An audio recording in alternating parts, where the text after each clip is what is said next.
wonder.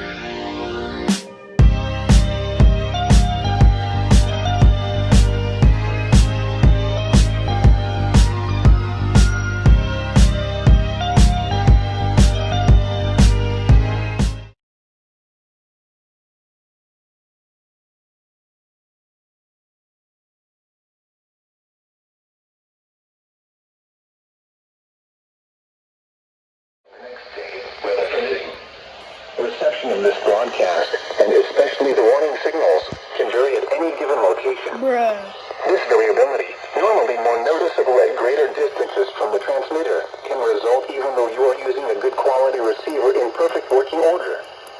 Warning alarm tones are activated on transmitters for counties where the signal is reliably received in sufficient strength for consistent and dependable service. For station KH 26 in Daytona Beach, warning alerts will be activated for Volusia, Flagler, Putnam, Lake, Seminole, Brevard, and Orange counties.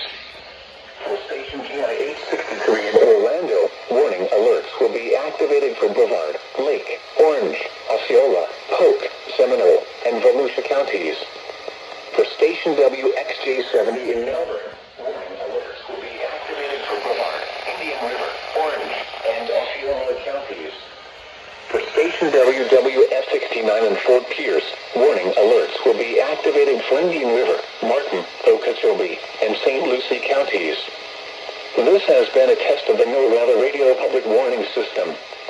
We now return to the regular broadcast program.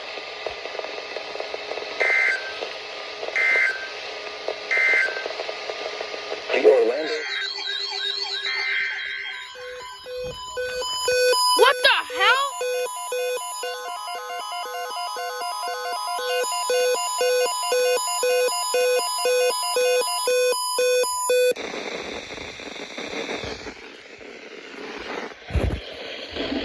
This is NOAA Weather Radio, a 24-hour voice international weather service. Sun Glow Pier.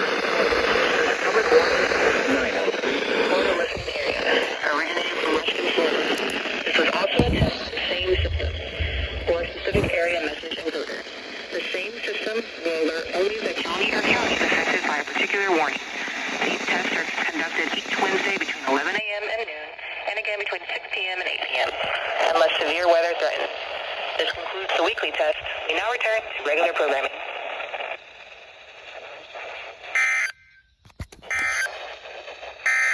Now for the...